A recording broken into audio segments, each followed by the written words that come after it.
Okay, T3. This is your active hormone. Just think of it as like, yes, this is our party guy, but now it also comes with some limitations too. So T3, I'm kind of jumping ahead of myself, but T3 will help metabolization. It will help with energy. It will help with stamina. The one hiccup with T3 is that it will not prevent muscle loss. It can actually encourage. So if you're over supplementing or if you're taking like a glandular, which can have an unmeasured amount of T3, T4, just depends on the animal, then it might push other thyroid hormones out of balance, like pop your TSH to super high number, which means it goes low again. So some of those, again, it's kind of like playing around with it.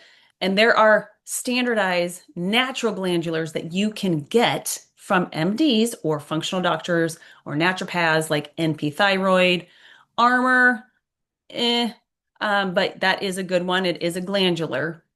So that means it comes from animals and those will have T3 and T4. So there's a ratio too of the differences of what they do have. Usually it's about 30% T3, the rest of it about T4. So, so conversion really has to happen by having a healthy liver, healthy kidneys, and the intestinal health. So your microbiome needs to be really solid. Again, doesn't mean you're not going to have disruptions or I ate out and I'm just like out of whack or I went on vacation or I went on a flight. Like that's a whole nother kind of topic. But those things will contribute to how active your T3 is.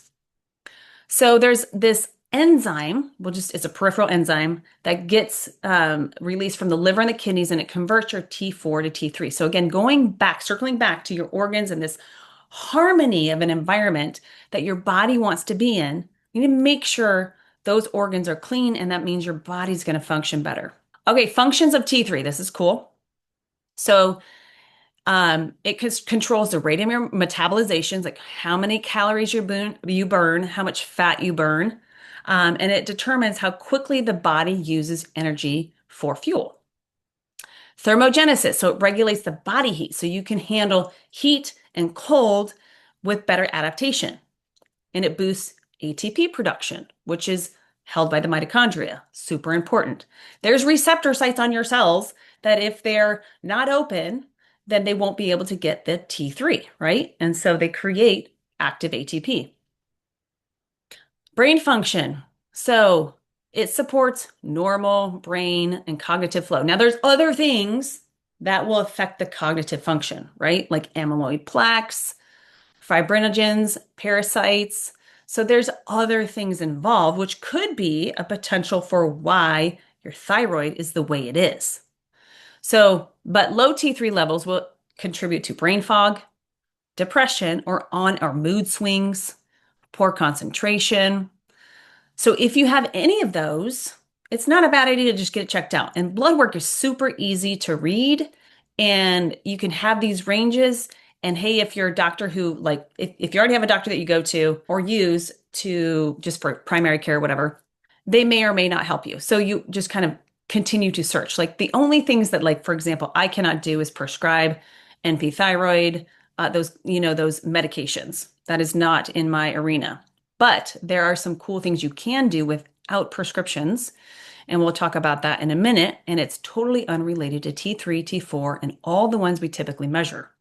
Now, there's supplements you can take. There are a plethora of things you can take. And we'll talk about nutrients that are really critical for that thyroid function. And those, again, have to be integrated into your diet or routine in order to really have a functioning thyroid gland, which means good energy.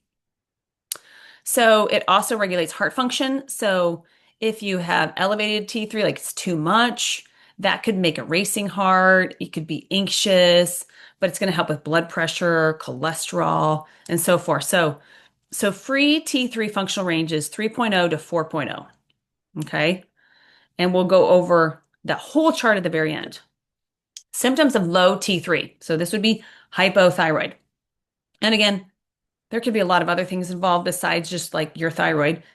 But this is a good kind of baseline of like, oh, this could be a potential for me. Fatigue, and that could be when you wake up, weight gain, or it's hard to lose weight when you start exercising, hard to handle cold, hard to handle hot, like just not really adaptable, dry skin, hair is dry or brittle, hair thinning. That could also be other things as well, like mineral deficiencies, depression or mood swings, constipation.